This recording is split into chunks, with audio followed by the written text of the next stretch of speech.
Hello and welcome to another brand new episode of What the FinTech, the podcast from the team behind FinTech Futures and the Banking Technology magazine.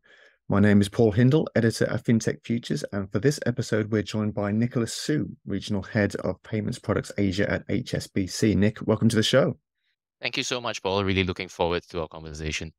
Great to have you here. Just to get started, and would you like to quickly let us know a bit more about yourself and then what you're up to at HSBC?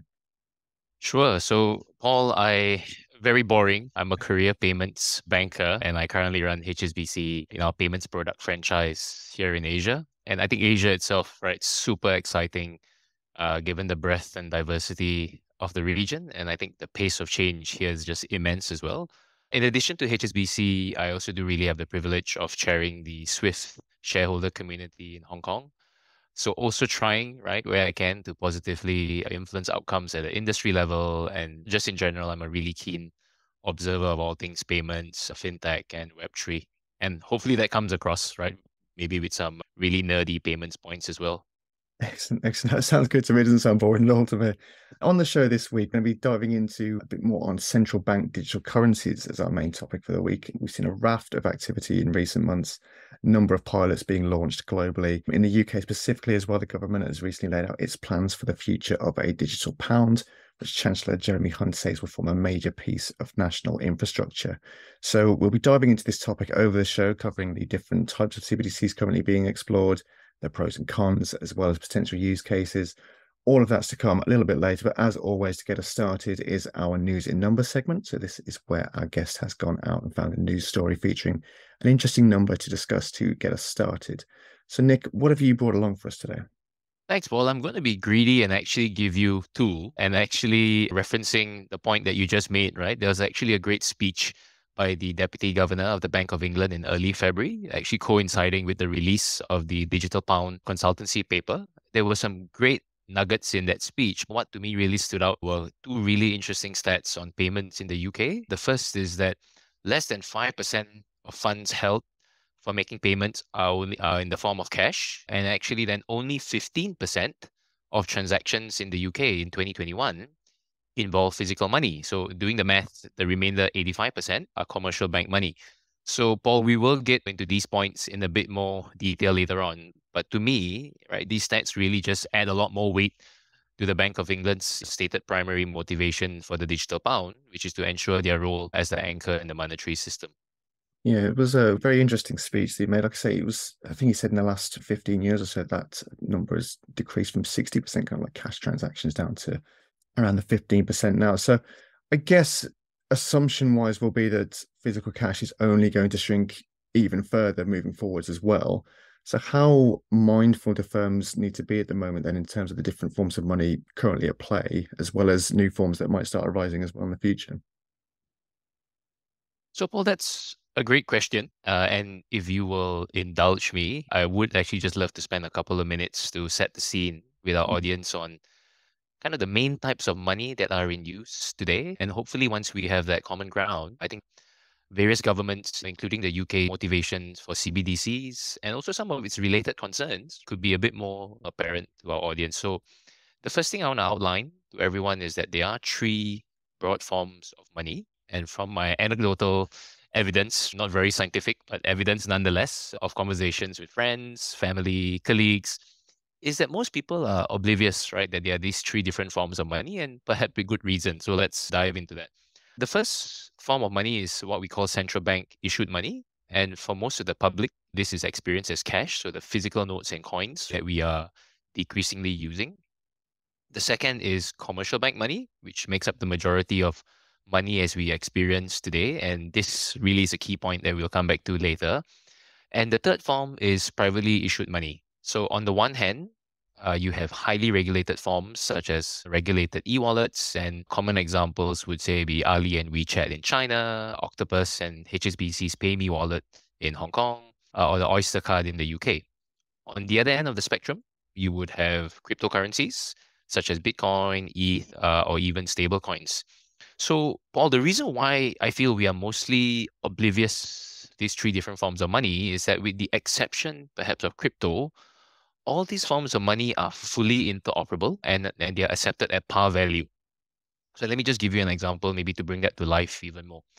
So let's say I pay my friend $100 in cash. That cash is a liability of the central bank or a claim on the central bank. And he then deposits that $100 note into his bank account. So that $100 note has been transformed into electronic commercial bank money, right, which is the liability of the commercial bank. Tomorrow morning, he goes to his usual coffee shop and he realizes that his usual e-wallet is running low. He uses his e-wallet because the shop gives him a discount. And he then does an immediate bank top up into his e-wallet. So that $100 is actually now e-money. So in that simple scenario, Paul, we have gone through three different forms of money, and my friend is none the wiser. And arguably, he doesn't need to be, right? So why did I go through that trouble of explaining all that? Well, firstly, at least now we know that there's three different forms of money, and retail CBDC is largely positioned as a digital replacement for cash. And also, and this is a key point, if you believe that privately issued forms of money such as crypto are on the rise, it's not surprising for central banks to respond given their mandate. And finally, Paul, you will hear a lot about CBDCs. You will also start to hear even more about other forms of money such as tokenized deposits. These are likely, say, DLT-based programmable forms of commercial bank money, or maybe even regulated stablecoins in the future. So in short, there are many horses in this race, and to keep things interesting and maybe even confusing for us, but never a dull day in payments.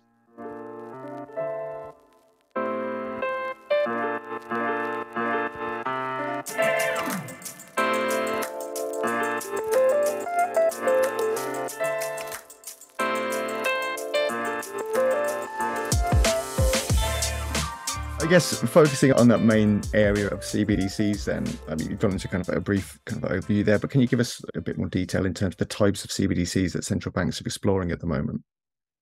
Sure, happy to. I haven't come across a universally agreed, form of CBDC taxonomy. So I'll just start with the most basic, which is retail versus wholesale, which quite simply just describes who are the end users of a CBDC. So in the case of a retail CBDC, the users, Paul, are actually consumers like you and me, whilst wholesale CBDCs are used by banks when they interact, with one another or the central bank in a wholesale manner, as the term suggests.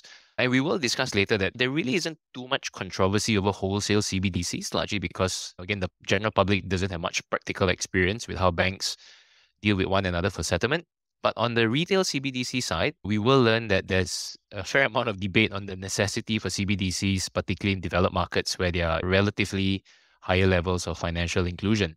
Retail CBDCs, Paul, are actually live today in some markets. So Jamaica and Bermuda are the two best examples. We have the China eCNY, which has been in pilot phase for about 2.5 years now, as well as the eNaira in Nigeria. We will also get into wholesale CBDCs, but just to signpost a couple of good examples, there's the Project Enbridge, which is an experiment run by the central banks of Hong Kong, China, UAE, as well as Thailand, and also multiple other innovative projects that the Banque de France has run. So, Paul, I've covered the two main categories of CBDCs, which are wholesale versus retail. Just wanted to share with your audience that there are some other dimensions or design choices, as we like to call them, such as international versus domestic, account versus token base, or direct versus indirect. We will get into some of these points a bit later on as well. Sounds good. Just switching the focus then back to the UK, as you mentioned before, Bank of England and Treasury recently said they plan to accelerate the work on the technology and policy architecture for that digital pound, suggesting it'll be more of a retail CBDC and would be used by households and businesses for their everyday payments needs. What would you say then are the pros and cons of a retail CBDC like this in light of the various payment schemes and infrastructure that already provides real-time payments? And what's the kind of, I guess, impetus for people to start using this as opposed to other forms of payment? That's a very relevant question, Paul. Like, really, what problem are you solving? And before we dive into the pros and cons, I think it's actually equally, if not more important, to establish the why, right? Or in this case, the motivations of the BOE in exploring retail CBDC. And in this case, you don't really need to read the tea leaves too much. It's been very straightforward given how clear and candid both the speech and the consultation paper was. And as per the paper, the primary motivation really is for the central bank to retain their position as the anchor for the monetary system with the goal to ensure financial stability. And from many of the other papers that I read from other central banks, this is actually slightly different. Some of the other central banks have quite clearly stated that they either want to reduce the usage of cash. Some central banks really want to support boosting financial inclusion, whereas some others have also stated it's really about curbing the rise of cryptocurrencies. And I think this is quite understandable given the relatively high levels of financial inclusion in the UK and, as we cited earlier, low usage of cash. And what I find interesting, Paul, is that central banks in other developed markets have actually reached, well, at least an interim position that a retail CBDC may not actually be necessary. So I think, again, it's just really interesting to see the different motivations and how different central banks have reached slightly different conclusions on the necessity of a CBDC, as you had asked earlier. So let me finally answer your question, pros and cons. The purported benefits of a retail CBDC, typically within the domain of cost, programmability, speed, and access. I feel cost, speed, and access are quite straightforward or self-explanatory, so I'll skip those.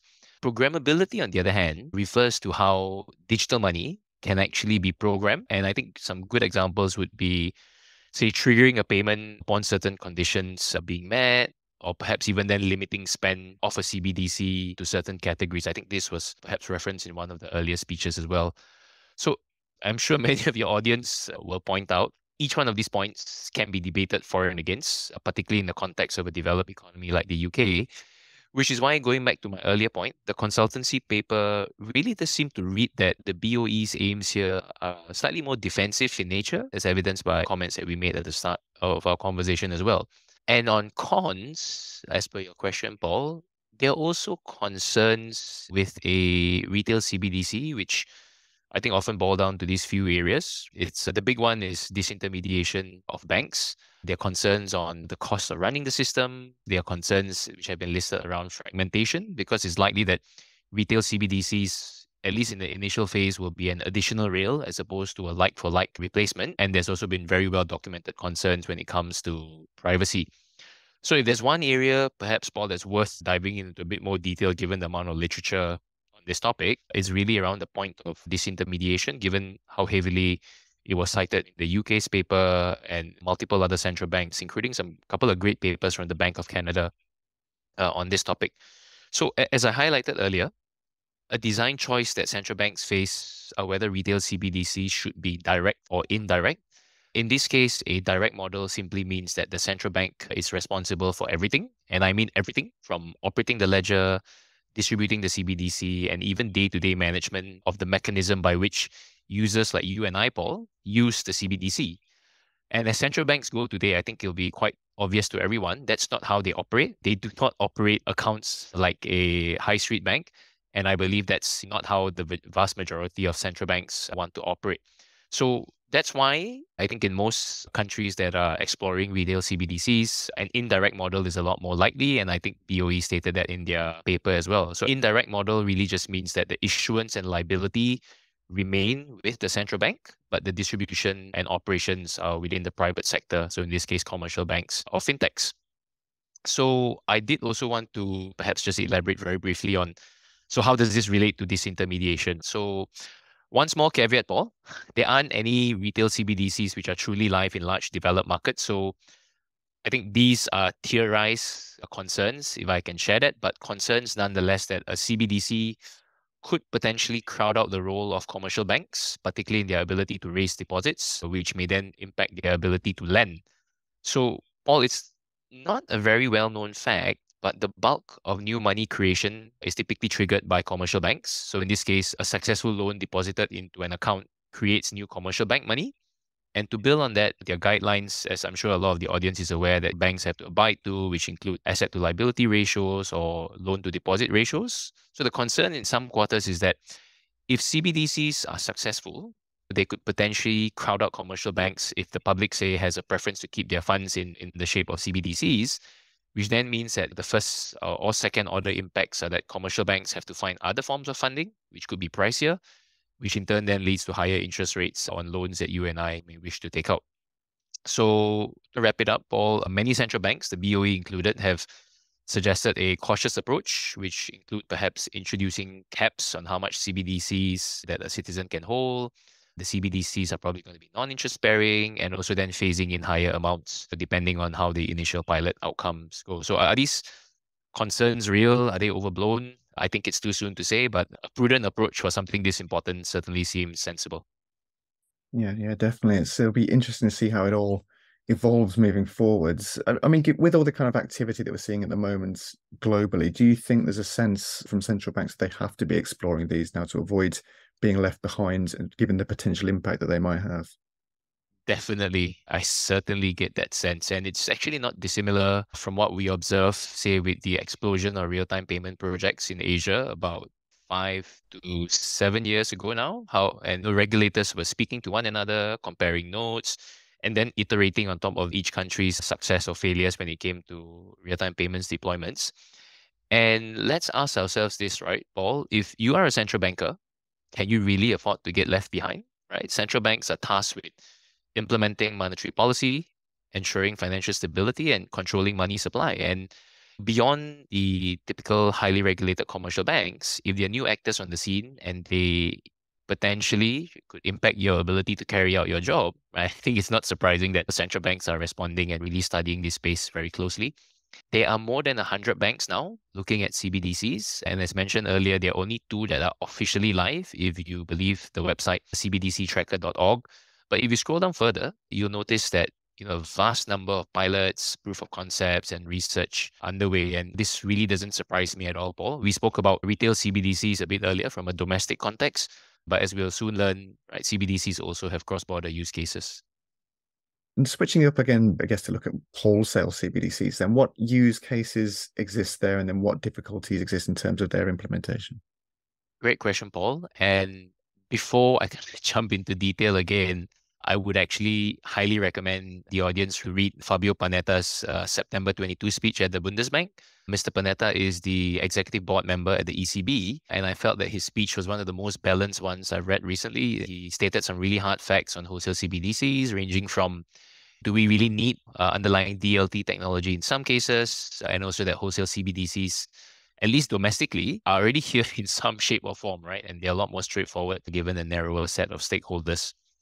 Now that I've gotten that out of the way, let me answer your question and look at some of the use cases and challenges. So, broadly speaking, we see two main use cases in the wholesale CBDC space. The first is to settle cross border payments, and the second is for domestic settlement for banks, primarily, say, within the securities space. So, to maybe bring this to life a bit better, Paul, let me give you an example of Project Mbridge, which is an effort between the central banks of Hong Kong, UAE, China, and Thailand, anchored by the BIS. HSBC was lucky enough to participate in 3 out of the 4 markets, so we have some pretty decent understanding of what went down. So, what was Mbridge? It originally started as two independent CBDC explorations in Hong Kong and Thailand, and these two central banks later teamed up on what was known as Project Lion Rock and Intanon to explore cross-border use cases. So this was really brought to life by the creation of a common DLT platform for all 4 jurisdictions, where all the participating commercial banks, we all place reserves on the one-to-one basis with the central bank. And with this, admittedly, MVP or pilot platform, the participating banks, we actually managed to conduct real-time payment and settlement with one another across all 4 currencies on a 24/7 basis. And this was really notable, Paul, because it was the first production live scenario where a multilateral CBDC platform was brought to life. And what was really interesting to me as well is that we actually worked directly with our corporate customers to trial this. So yes, there were many aspects of the platform that remained fairly basic. There was a high level of coordination, but at least technically, we proved that wholesale CBDCs could indeed support the settlement of cross-border payments, right? So going back to the section of your question, Paul, on challenges, everything isn't fine and dandy, right? And I think reading the Enbridge summary report from the BIS will clearly spell out that there are challenges that remain.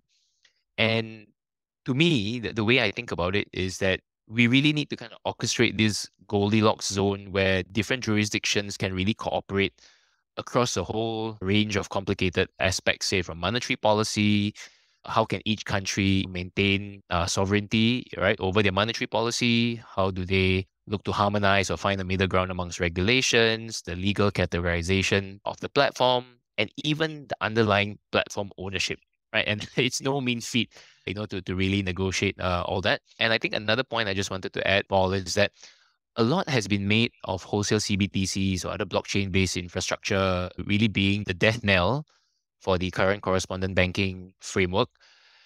And I'm not here to extol the virtues of correspondent banking, but I think that its demise, right, has clearly been over exaggerated, in my humble opinion. So yes, Enbridge proof, right? You can remove a certain level of intermediaries, but as I mentioned earlier, scaling this into the wild to handle the trillions of dollars that banks move on a daily basis is altogether a different matter, right? It really requires coordination, as I mentioned earlier, from process, funding, how do you harmonize AML sanctions, and a host of other tough questions. So yes, you can theoretically move away from the long chain of correspondent banking and point to a platform in the middle.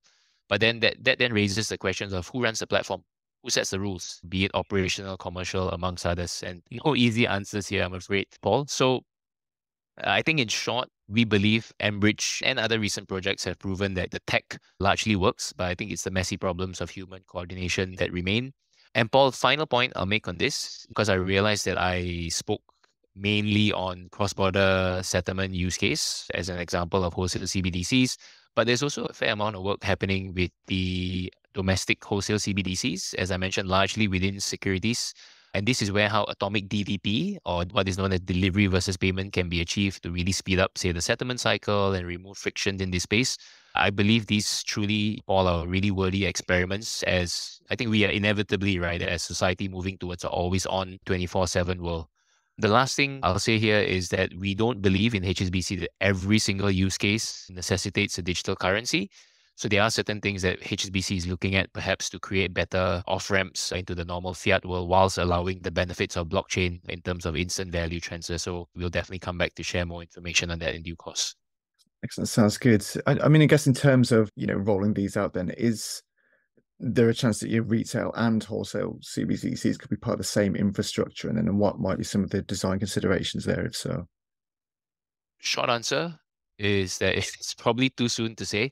I'm not aware of there being a lot of literature examining this area. And I think more importantly, there aren't really enough real life examples of CBDCs for the industry to draw any meaningful conclusions. And if you think about it, as we described earlier, the use cases are slightly different. We would anticipate retail CBDCs to be high volume, low value. And it's the polar opposite with wholesale CBDCs, right? Low volume, high value. The end users are also different, right? Be as I mentioned earlier with retail CBDCs and wholesale CBDCs. So in that case, maybe privacy would also need to be addressed slightly differently as well. So would this suffice to consider having two different platforms? I don't know. I think conversely, one could argue that if an indirect retail CBDC is issued, then the primary users or those who connect with the central bank infrastructure would be commercial banks. And depending on other criteria, perhaps a frequency of settlement, maybe there is a case for infrastructure harmonization. But I think, Paul, in short, I think this is clearly a case where it depends is a reasonable or possible answer. Excellent. Sounds good. We're still largely in the pilot stage, it seems, with CBDCs. Just briefly, I mean, if you had to put the Nostradamus hat on here and put a number on how long it might take, how long do you think, in terms of like maybe years, we're going to start seeing full launches for these and picking up mainstream usage? I'm sorry, Paul, but you just evoked my favorite response of it depends again. I just made a quick reappearance. I guess for reasons I already shared earlier. Some would say wholesale CBDCs are already here in some shape or form, right? In the form of RTGS settlement accounts, and various central banks are indeed experimenting with this, maybe more so on an evolutionary basis by continuing to add new capabilities. And nothing wrong with that, I say, right? Innovation needs to solve a business problem at the end of the day. But then moving on to cross-border wholesale CBDCs, right? Okay, I'll play along and wear that Nostradamus hat to use your words. I think we will see gradual maturation as each experiment kind of sets a new precedent for others to follow. And it really wouldn't surprise me if we see at least one trade corridor, so in this case, two trading partners, progressively starting to use wholesale CBDCs in the next 12 to 18 months. As for retail CBDCs, I think it's different time scales for different markets, right? Highly developed markets are probably going to take much more time as they're higher bars, right? Be it under the legislative process or just making the case to their citizens.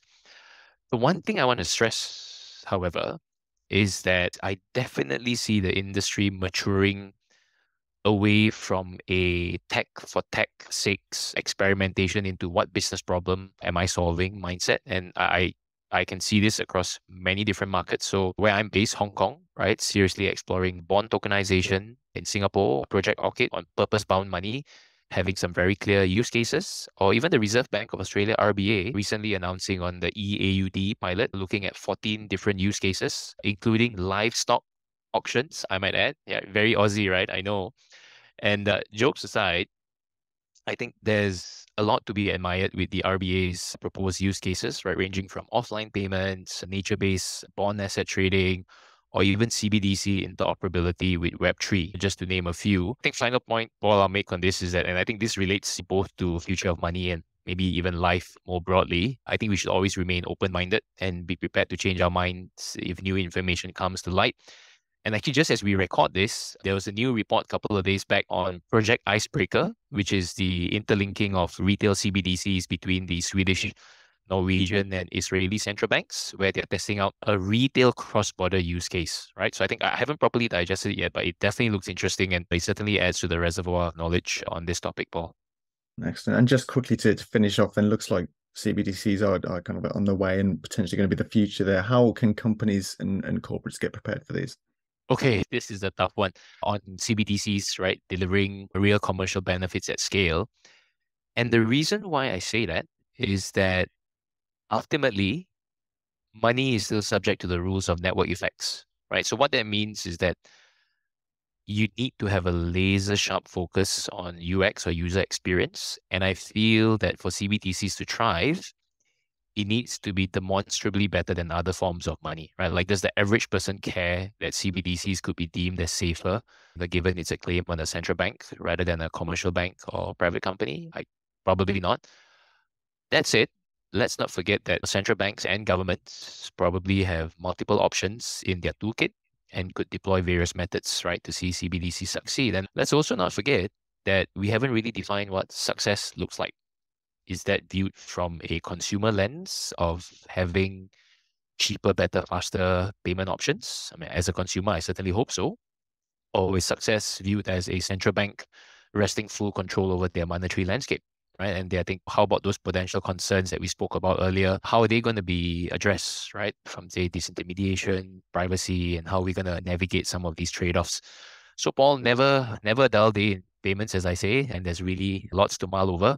But to quickly also then address your question on how companies can get better prepared, there's certainly a few things I would recommend. The first is that just having a greater appreciation of the various forms of money that we spoke about at the start and what their respective risk profiles are would be a really good place to start, right? And forming an internal view on whether this really matters to the company. I would also urge companies, corporates to think about interoperability.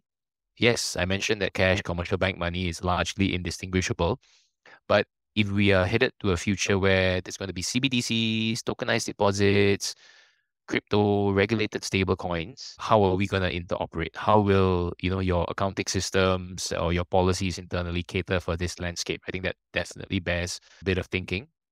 And if you are a retail or direct to consumer business, think about your customers. How will your customers, right, adopt these various different payment types? How would this impact them and how they choose to pay you? If you're a B2B company, could this potentially impact you as well? So I think having someone in the company who understands or is perhaps passionate about this space and giving them formal or informal responsibility to stay abreast and keep some of the key divisions apprised is definitely something I would recommend. And I think payments, Paul, are constantly evolving, right? But the pace of change, as I mentioned earlier, has ramped up significantly. And at times it's a struggle to keep up, if I'm being honest, right? There's headline after headline, which hits you on a daily basis. So I think having the right context and forming a view helps. And in terms of forming a view, I firmly believe that payments are a critically important public good, and we need to continue building as robust as possible a public-private partnership. So whether these are CBDCs, interlinking real-time payments, whether these are permission or public blockchains, or even solving kind of related problems such as, say, digital identity, I really feel that the industry collaboration should only increase. And this includes, Paul, a much stronger voice from the end users, right? Be that retail, corporates as well.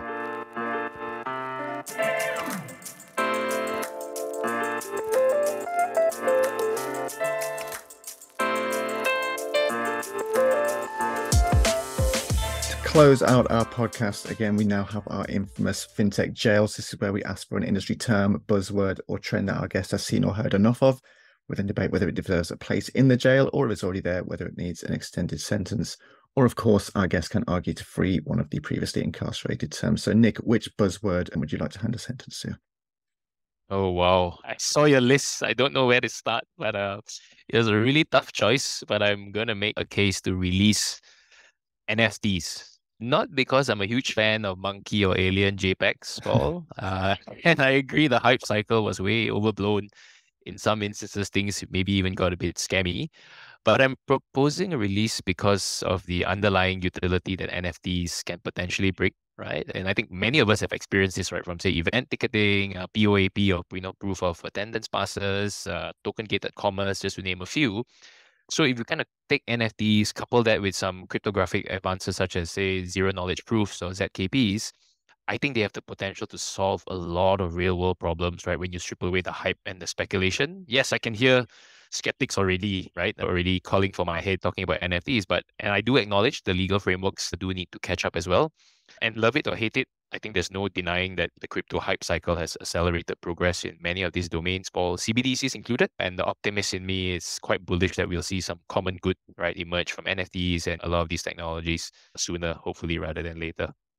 Yeah, for sure. I think when NFT was initially jailed back at the start of season 3, I think the suggestion as at the time was that the space wasn't mature enough. And it was, like you say, at the start of that hype cycle. And there was, whilst it was being thrown in, there was an agreement there that there was potential to have tools outside of that kind of digital art kind of arena. I mean, do you think the space has matured now since that hype cycle, and we are starting to see exciting use cases for this now?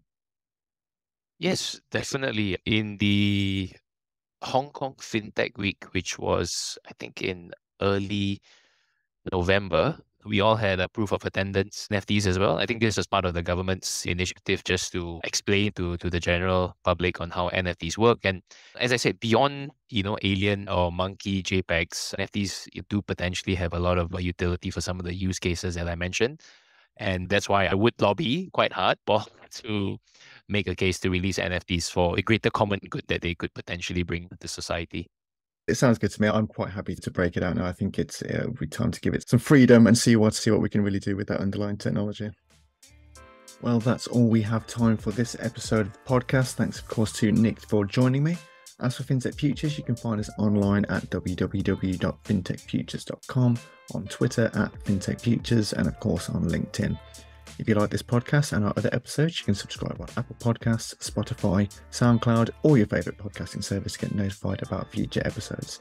Thanks as well to Orama for editing this podcast. You can check them out at orama.tv. As always, thank you very much for your support. We'll see you soon for another episode of What the FinTech, but until then, goodbye.